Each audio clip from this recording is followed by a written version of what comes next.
Assalamualaikum warahmatullahi wabarakatuh. Salam sejahtera untuk kita semuanya. Saya Farida, guru biologi SMA Negeri Binaan Khusus Kota Dumai. Dalam video pembelajaran on-job training keempat, pembelajaran mendalam, saya melaksanakan proses pembelajaran dengan materi osmosis dan pengaruh konsentrasi larutan, di mana murid dapat merancang prosedur percobaan untuk mengamati efek konsentrasi larutan terhadap pergerakan zat melalui membran sel pada bahan biologis tertentu, misalnya penerapan osmosis pada manisan buah. Adapun kerangka pembelajaran yang saya gunakan adalah pendekatan inquiry dengan model 5E, engage, explore, explain, elaborate, dan evaluate. Sedangkan metode yang saya gunakan adalah diskusi, inquiry terbimbing, presentasi, dan tes kinerja. Penggunaan home theater SMA Negeri Binaan Khusus Kota Dumai dipilih sebagai sarana pembelajaran karena mampu menciptakan suasana belajar yang inovatif, interaktif, dan konseptual. Melalui pemanfaatan media audiovisual, peserta didik dapat mengalami proses pembelajaran yang mendalam, yaitu memahami konsep secara utuh, mengaitkan pengetahuan dengan kehidupan nyata, serta menumbuhkan keterampilan berpikir kritis, kolaboratif, dan reflektif. Assalamualaikum warahmatullahi wabarakatuh. Waalaikumsalam warahmatullahi wabarakatuh. Selamat pagi Ananda semuanya. Sebelah satu? Oke, beri tepuk tangan untuk kita. Baik, Bunda ingin menyampaikan apapun kejadian pagi tadi di rumah atau malam tadi di rumah, mungkin kamu lagi sedih atau lagi galau habis dimarahin orang tua. Bunda harap pagi ini kamu tetap fokus belajar biologi. Nah, untuk hari ini, siapa yang tidak hadir, Nak? Apa? Rehan. Apa kabar Rehan? Sakit cuma Rehan aja? Hah? Arhabur Rizky. Berapa orang jadinya? 4. Kemudian nanti kita akan banyak diskusi, karena itu Bunda harap Anda semuanya fokus, serius menyimak, kemudian dapat berkomunikasi dengan sopan. Dan yang paling penting adalah menghargai pendapat temannya. Ya. Ada yang bisa menjawab apa itu mekanisme transport yang tidak membutuhkan energi? Itu contohnya apa sih? Mekanisme transport yang tidak membutuhkan energi dalam proses perpindahan zatnya disebut apa? Ya, silakan. Contohnya itu difusi dan osmosis. Berikan aplaus dulu.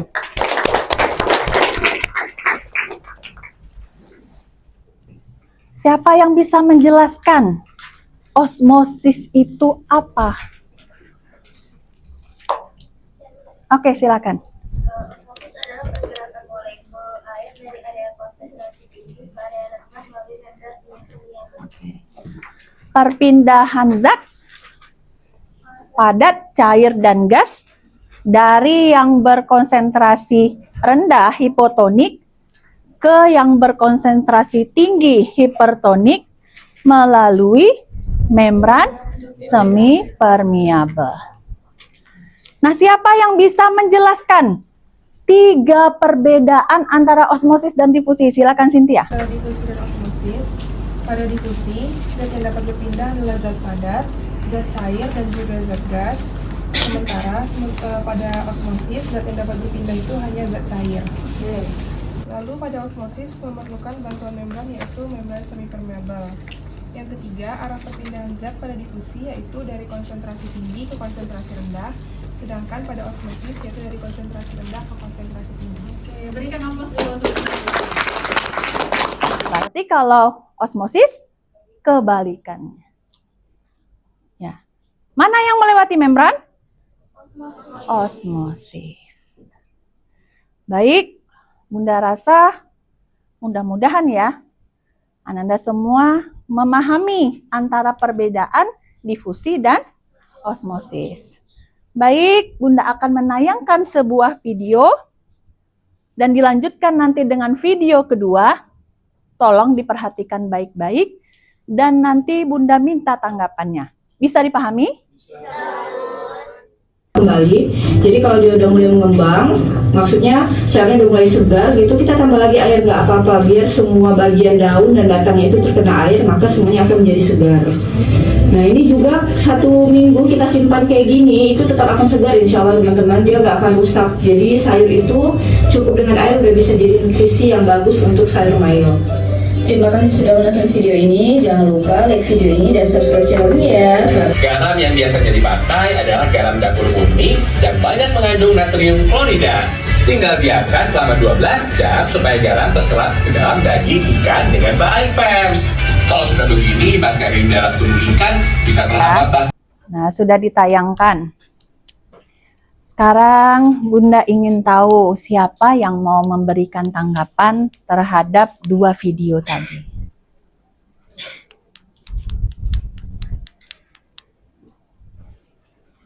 Ada?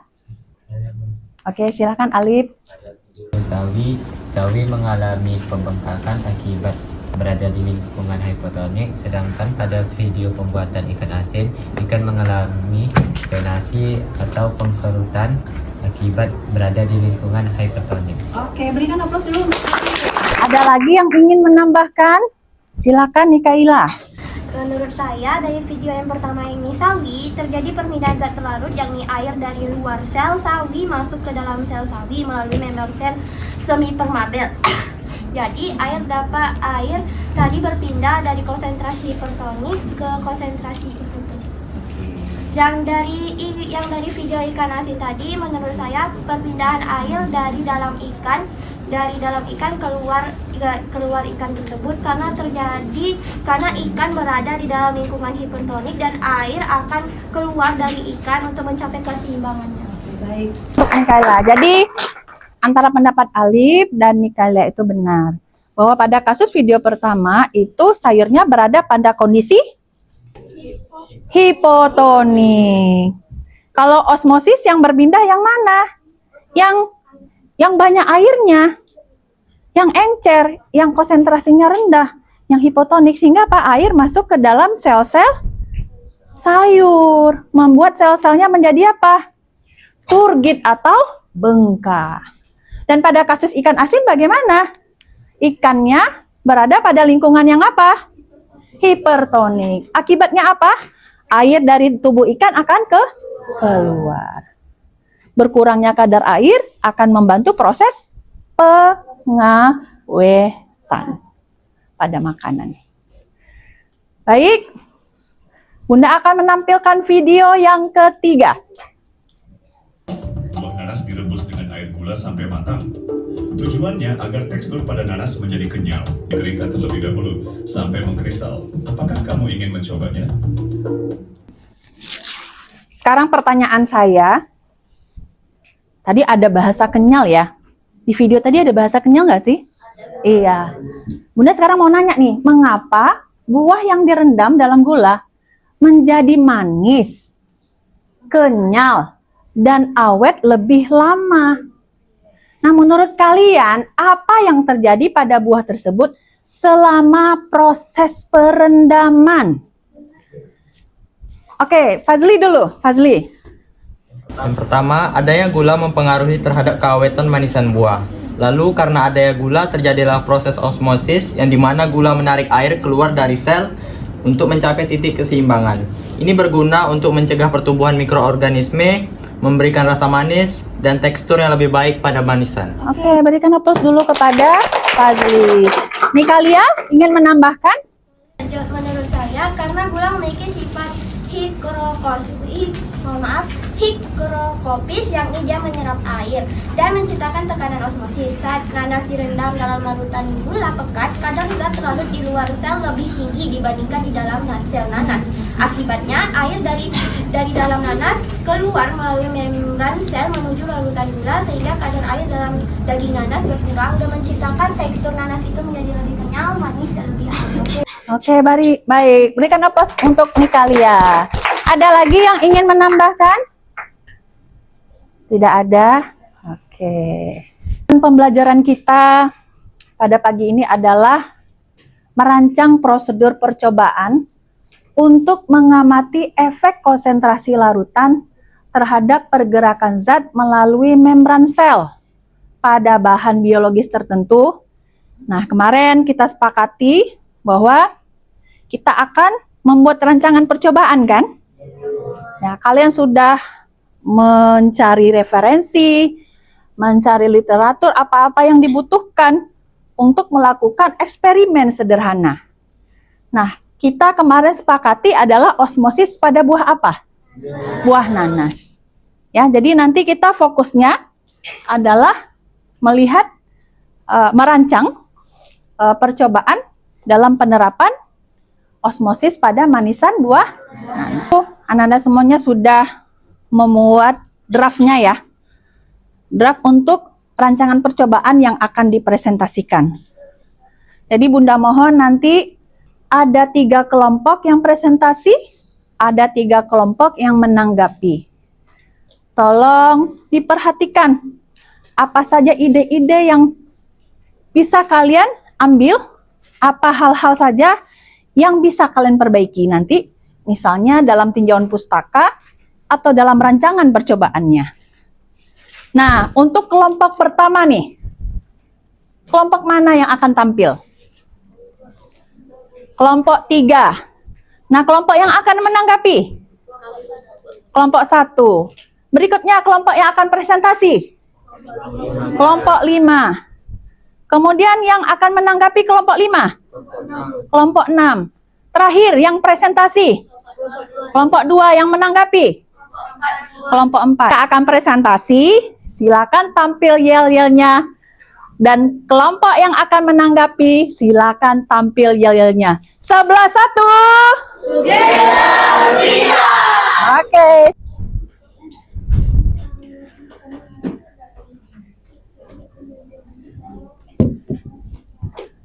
Semangat,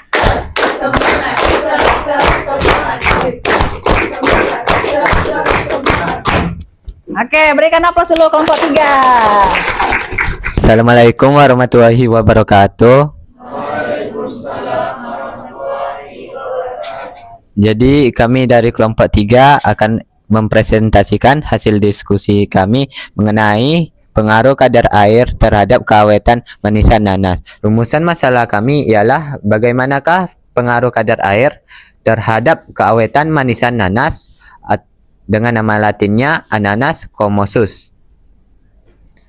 Tujuannya adalah untuk mengetahui pengaruh kadar air terhadap keawetan manisan nanas atau Ananas commosus. Hipotesis pertama, kadar air berpengaruh terhadap keawetan manisan nanas.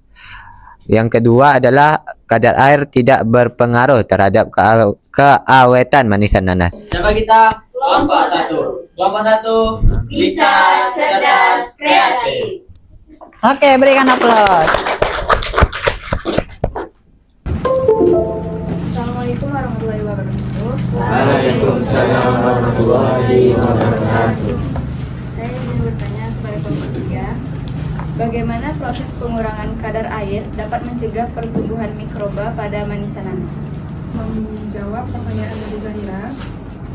Jadi pengurangan air pada manisan nanas menghambat pertumbuhan mikroba melalui prinsip osmosis. Kadar gula yang tinggi dari proses pengeringan membuat air sulit tersedia bagi mikroorganisme. Selain itu, mikroorganisme juga tidak akan tumbuh di tempat yang tinggi kadar gula. Dengan demikian, pertumbuhan bakteri, jamur, dan kapang akan sulit bahkan tidak tumbuh.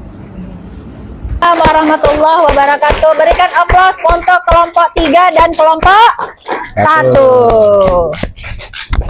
Sebentar, tolong beri waktu ya, Bunda memperbaiki nih tampilannya. Silakan kelompok 5. 5. Yang kami hormati Bunda Ida sebagai guru biolog kami, dan yang kami hormati serta kami berikan salam selamat datang kepada ibu-ibu guru yang selalu menawan yang dapat hadir pada hari ini. Halo Ibu. Oke, sebelum mulai kami ingin mempresentasikan PPT kami. Sebelum mulai kami ingin yel-yel dulu nih, yel-yel dari kelompok kami. Salam kelompok 5. Salam! Salam Pancasila. Salam! Salam sejahtera. Salam! Salam harmonis. Salam! Salam persaudaraan. Salam! Salam Nanas. Nanas selalu di hati. Kelompok 5 biologi. Solid, solid, solid, solid. Berikut adalah tinjauan pustaka yang saya gunakan dalam penelitian. Kami mendapatkan 3 tinjauan pustaka mengenai bahasan manisan nanas ini. Yang pertama, sejarah buah nanas. Yang kedua, manfaat nanas. Yang ketiga, pengertian osmosis. Alat dan bahannya, yang pertama alat, ada pisau, talenan, panci, kompor, wadah kaca, timbangan oven, dan spatula. Ada juga bahannya, yang pertama 1 kilo buah nanas mengkal, yang kedua 500 gram gula pasir, yang ketiga 10 gram garam, yang keempat setengah liter air. Sekian dari presentasi kami hari ini. Kami buka sesi pertanyaan untuk kelompok 6. Silakan kelompok 6. Siapa kita? Kelompok 6. Siapa kita? Kelompok 6. Kelompok 6 bisa berdikari tak terlawan. Warahmatullahi wabarakatuh. Waalaikumsalam warahmatullahi wabarakatuh. Perkenalkan, nama saya Lulu Salsabila. Saya dari kelompok 6. Izin bertanya kepada kelompok 5. Pertanyaan saya, mengapa gula dapat menarik air keluar dari sel nanas dalam proses pembuatan manisan? Ya, menurut saya, karena gula menarik air dari sel nanas dalam pembuatan manisan nanas. Karena terjadi proses osmosis di mana air bergerak dari larutan konsentrasi rendah ke dalam sel nanas ke konsentrasi tinggi. Di konsentrasi tinggi dalam larutan gula pekan melalui membran sel permeabel. Gula menciptakan larutan hipertonik dibandingkan dengan cairan dalam sel sehingga air keluar dari sel untuk mencapai keseimbangan. Bagaimana? Apakah jawabannya sudah sesuai? Ini kami mohon maaf jika terdapat salah kata atau pengucapan. Kami ingin tutup presentasi kami dengan salam nanas. Salam nanas. Nanas selalu di hati. Kami akhiri presentasi kami sendirian tanpa kekasih. Cukup sekian, terima kasih. Wassalamualaikum warahmatullahi Wabarakatuh. Kelompok penyaji dan kelompok yang menanggapi. Nah, apa perasaan kalian setelah kalian belajar melaksanakan tahapan-tahapan metode ilmiah? Jadi kalian belajar bagaimana membuat latar belakang, bagaimana menentukan perumusan masalah, tujuan penelitian, menyusun hipotesis sederhana, dan merancang desain percobaan. Nah, kalian tentu bisa belajar ya, membandingkan ide-ide, kemudian memperbaiki rencana sebelum percobaan dilakukan. Dari 3 kelompok tadi, ada nggak yang ingin menanggapi? Kenapa ya kelompok yang presentasi itu berbeda ya dengan kelompok kami? Atau ada yang rasanya konsepnya agak berbeda nih? Ada ingin menanggapi nggak?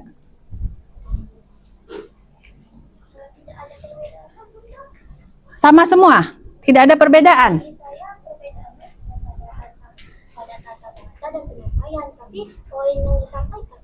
Tetap sama.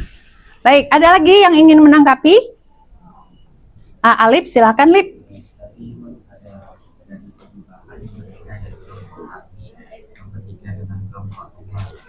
Jadi pada berat garam yang digunakan kami adalah 10 gram dan pada kelompok 2 adalah 5 gram. Jika pada karya kami mungkin salah ketik dari kelompok pagi kelompok 6 dia variabel jadikannya adalah keawetan pada arisan, sedangkan kami adalah. Nah, benar sekali. Saya tadi tidak ada kelompok yang menanggapi ya. Juga pada variabel terikat kami mungkin salah ketik dari kelompok pagi, kelompok 6, dia variabel terikatnya adalah keawetan kadar manisan nanas, sedangkan kami adalah gula. Ada kelompok 3 variabel terikatnya gula. Ini nggak tahu ngantuk atau gimana. Ya, gimana nih kelompok 3? Tadi Alif menjelaskan ya, konfirmasi bahwa mereka salah ketik. Harusnya variabel terikatnya apa? Iya, daya awet manisan nanas. Tadi tidak ada yang mencermati, saya lihat. Ya. Nah, untung kelompoknya sendiri yang menyadari. Nah, sekarang saya ingin bertanya, kelompok mana yang menggunakan garam 10 ya? 10 gram. Angkat tangan, kelompok 3, kelompok 5. Yang 5 gram. Yang 5 gram.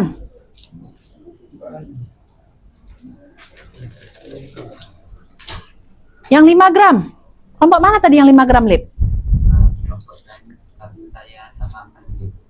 Saya kelompok 2, tadi itu kami bukan 5 gram tapi 3 gram. Alasannya menggunakan 3 gram ada? sebenarnya kami nggak ketik sebenarnya kemarin kan. Jangan tuh. Jadi mungkin karena ini kan volume dari garam itu kan kita anggap sebagai variabel kontrol. Jadi apa? Harus sama perlakuannya, setiap kelompok perlakuannya harus sama. Jadi kita sepakati berapa gram nih untuk garam? 10 gram ya. Jadi tolong diperbaiki yang menetapkan berat garam 3 gram ya. Jadi kita sepakati 10 gram. Nah, kemudian untuk nih saya ingin menyampaikan juga bahwa teknik presentasi dan teknik komunikasi ya. Untuk presentasi itu namanya presentasi itu dalam bentuk poin, sayang. Poin ya. Jadi jangan dalam bentuk narasi. Ini saya contohkan. Presentasi itu hanya dalam bentuk poin. Ananda semua yang mengembangkan ketika mengomunikasikan ke audiens ya. Jadi jangan dalam bentuk kalimat semuanya. Ya. Bentuknya dalam bentuk poin. Nah, tadi ketika ditampilkan ada yang mohon maaf agak rapat berantakan. Itu karena perbedaan apa? Office ya. Perbedaan office. Ya, jadi ketika ditampilkan di laptop saya berbeda tampilannya. Nah, bagaimana tidak ada kesulitan dalam penentuan variabel? Tidak ada? Tidak ada. Baik, silakan. Nah, jadi untuk kegiatan berikutnya ini tidak boleh menggunakan gawai HP, nak. Jadi cari referensi dari buku teks yang kamu punya. Bagaimana konsep osmosis dan aplikasinya pada bahan makanan. Tadi kita tetapkan apa? Nanas. Kemudian bagaimana pengaruh konsentrasi larutan gula atau garam terhadap perubahan kadar air dan bahan biologisnya. Kemudian cari contoh osmosis sederhana dari buku teks atau sumber ilmiah yang ada. Tidak menggunakan HP, biasakan membaca dan literasi, ya. Kemudian silakan buka LKPD pertama. Ketika kita membuat rancangan percobaan, perlu nggak sih teori? Nah, kalau perlu kenapa?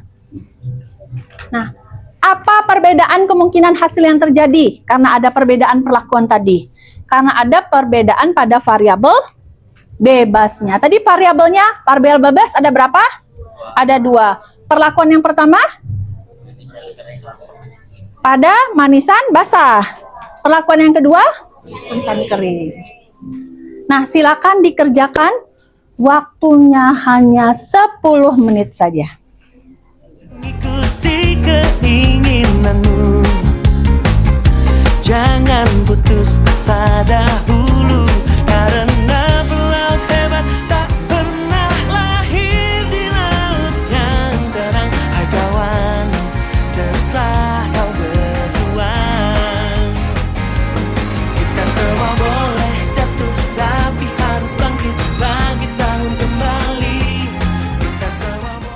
Kelompok 146 tadi ya? Iya, kelompok 1, konsep utama dan arah pergerakan pada osmosis. Silakan, siapa perwakilan kelompoknya? Silakan, Nak. Apa itu osmosis? Osmosis adalah perpindahan molekul air melalui membran semi permeabel dari larutan berkonsentrasi rendah yang disebut hipotonik ke larutan berkonsentrasi tinggi yang disebut hipertonik hingga tercapainya keseimbangan konsentrasi. Baik. Kedua, arah pergerakan air pada osmosis. Arah pergerakan air pada osmosis. Air bergerak dari daerah dengan konsentrasi zat terlarut lebih rendah menuju daerah dengan konsentrasi zat terlarut lebih tinggi. Dalam konteks manisan nanas, air dari dalam nanas keluar menuju larutan gula yang lebih pekat. Baik. Kemudian untuk kelompok 4, silakan dilanjutkan untuk faktor yang mempengaruhi aplikasi osmosis dan prediksi hasil percobaan. Silakan perwakilannya 3 orang. Perbedaan konsentrasi maka laju osmosis akan semakin cepat. Yang kedua, suhu. Kenaikan suhu akan meningkatkan laju osmosis. Yang ketiga, waktu. Semakin lama semakin banyak. Yang kelima, ukuran partikel, yaitu berukuran besar seperti sukrosa. Nah, berarti kalau tinggi konsentrasinya, bagaimana laju osmosisnya? Semakin cepat. Kalau semakin lama direndam, bagaimana proses osmosisnya? Hah? Semakin lama direndam, maka semakin? Kesimpulannya gimana? Kalau makin pekat dia, laju osmosisnya bagaimana? Makin besar ukuran partikelnya, bagaimana laju osmosisnya? Semakin besar. Iya. Semakin lama juga. Semakin besar, semakin lama. Coba, siapa yang mau jawab? Ayo, kelompok 4. Makin sulit dia melewati, kan? Berarti apa, laju osmosisnya semakin lambat. Kalau misalnya suhunya lebih rendah, bagaimana laju osmosisnya? Lebih rendah. Makanya untuk mempercepatnya ada proses pemanasan, ya kan? Contohnya apa? Ketika kita membuat teh manis. Hah? Teh celup. Teh celup, Bunda. Iya. Lanjut, untuk pertanyaan berikutnya aspek yang dikaji. Pemberian gula pada nanas dan perendaman pada larutan garam.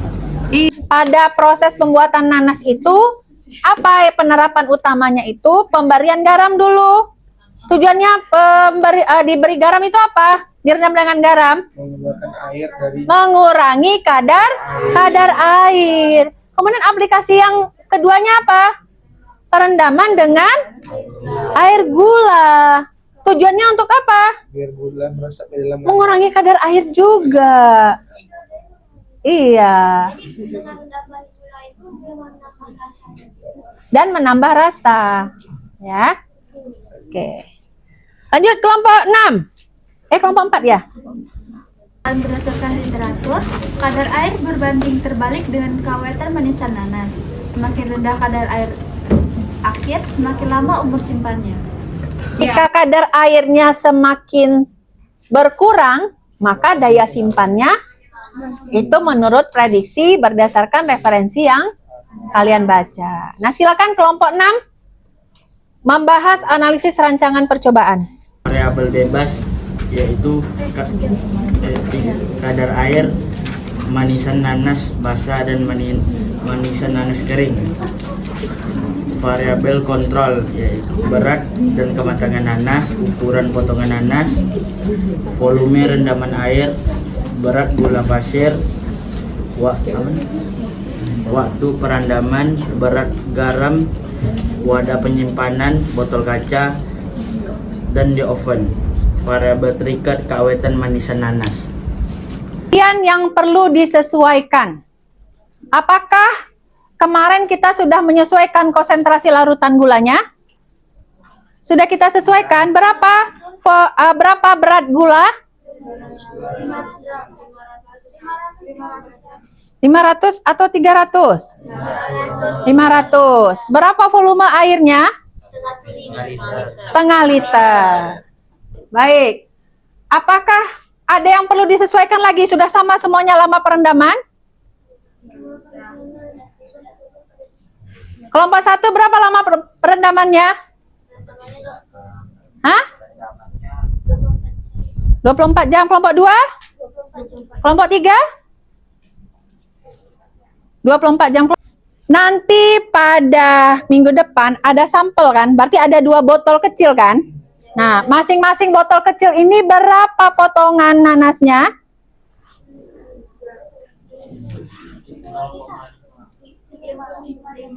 Potongannya segitiga. Nah, segitiga. Nah, berapa masing-masing sampel yang disimpan, yang kita amati sampai bulan Desember? 5 potongan. Oke. Nah, silakan kelompok 6.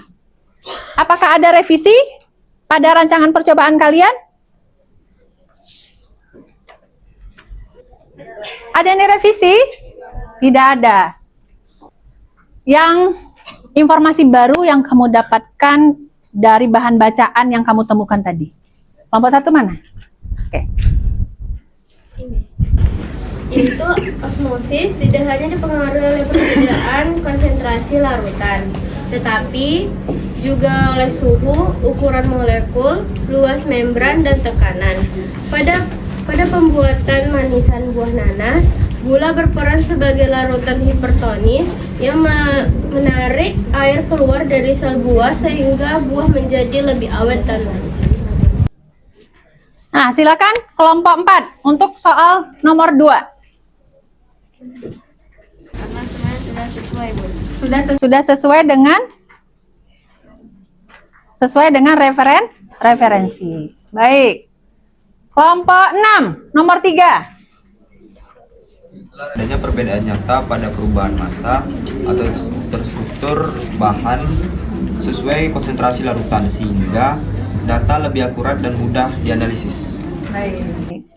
Nah, jadi tadi kamu sudah melihat nih rancangan percobaan yang kamu susun, mulai dari tujuannya, perumusan masalah, hipotesis, kemudian variabel yang ditentukan, dan kamu bandingkan dengan referensi. Ternyata sebagian besar dari kamu tidak ada perubahan rancangannya karena sudah sesuai dengan literatur yang ada. Nah, kita lanjut untuk LKPD yang kedua. Nah, Bunda harap contoh osmosis pada makanan dan minuman ini diambil dari yang kearifan lokal di daerah kita yang ada di Indonesia. Nah, kalau misalnya tidak ada, silakan mencari atau mengambil contoh dari negara lain.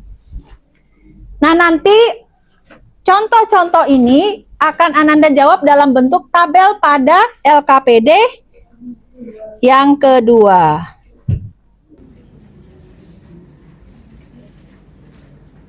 Silakan bekerja, berdiskusi dengan temannya, dan cari referensi yang ada, tidak menggunakan gawai.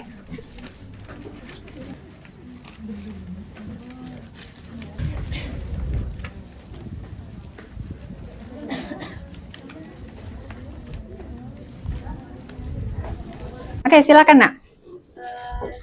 Pembuatan dendeng, Bunda. Pembuatan dendeng. Kenapa kamu mengatakan bahwa pembuatan dendeng itu penerapannya osmosis? Karena perpindahan air dari dalam sel daging keluar sehingga larutan garam dan gula yang bersifat hipertonik ini menyebabkan terjadinya dehidrasi atau penurunan kadar air pada daging. Akibatnya daging menjadi lebih kering, awet, dan pertumbuhan mikroba terhambat. Oke, baik, berikan aplaus dulu.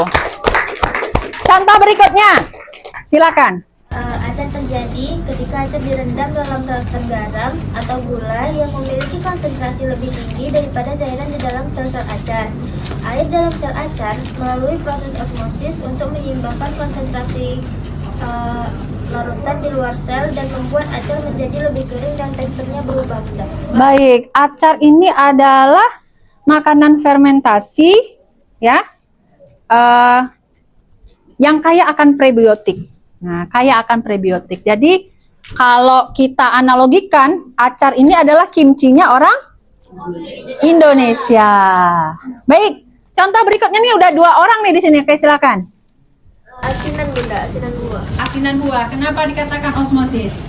Karena pergerakan molekul air dari dalam buah itu terdapat konsentrasi rendah ke larutan garam ataupun gula itu terdapat konsentrasi tinggi melalui membran sel buah sehingga buah kehilangan air dan menjadi lebih kering serta rasa bumbunya lebih meresap. Baik. Berikan aplaus dulu. Ada lagi contoh lain? Ada acar, ada dendeng.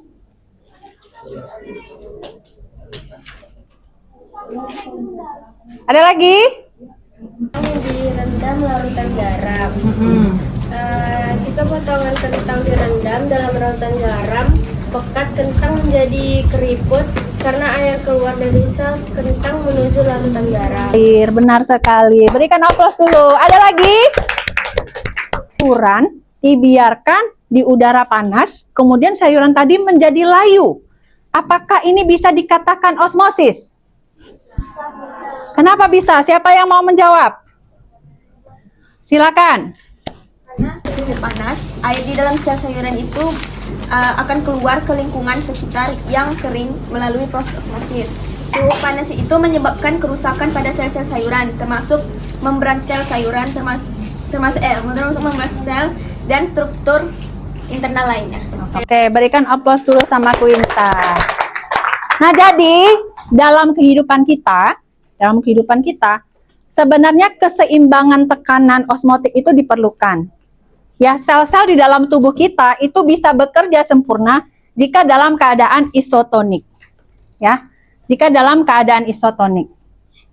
Tetapi berbeda penerapannya dalam makanan. Ternyata dalam makanan, perbedaan konsentrasi ini dibutuhkan dalam salah satu contohnya apa? Untuk pengawetan makanan. Nah, kalau sel hewan berada pada lingkungan hipertonik, ia akan krenasi kan? Mengkerut. Tetapi tidak semua keadaan hipertonik itu bernilai negatif. Ada positifnya. Contohnya untuk pengawetan makanan. Diperlukan kondisi hipertonik. Supaya apa? Mengurangi kadar air. Nah, di akhir ini Bunda akan mengajukan ice breaking. Ya. Air bergerak menuju gula. Gerak, gerak, gerak, gerak, gerak, seimbang. Kondisi ini dinamakan isotonik. Larutan gula menjadi pekat.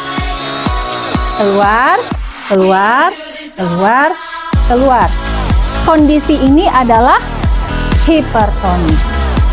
Jadi begitulah zat itu bergerak, berusaha menyimbangkan antara konsentrasi di luar dan konsentrasi di dalam.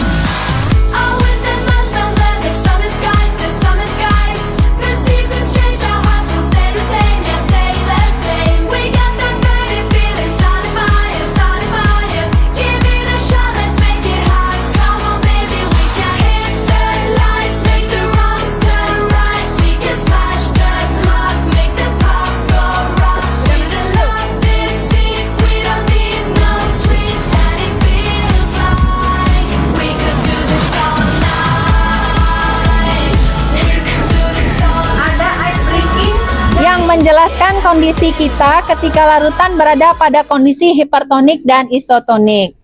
Terdapat juga penerapan osmosis pada kehidupan sehari-hari yang baru yaitu acar. Nah, baru tahu dia acar rupanya penerapannya osmosis. Membuat rancangan percobaan, membandingkan rancangan percobaan yang Ananda buat dengan teman yang lain, kemudian berbagi informasi.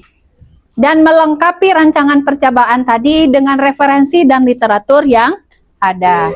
Hari Kamis kita sudah mulai ancang-ancang untuk menentukan alat dan bahan yang akan kita bawa, kita gunakan. Kemudian hari Senin kita mulai eksekusi percobaannya. 11-1. Oke, terima kasih untuk perhatiannya. Silakan siapkan, kita berdoa. Siap, gerak. Sudah melakukan pembelajaran, malah kita berdoa menurut agama dan kepercayaan masing-masing. Berdoa dimulai.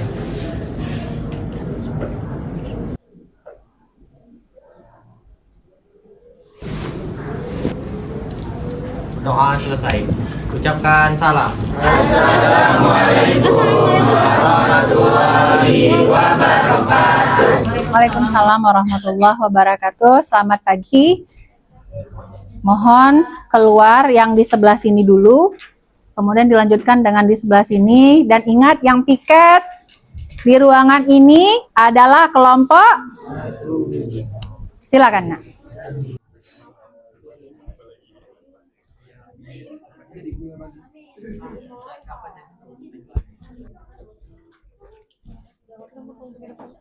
Satu. What's up?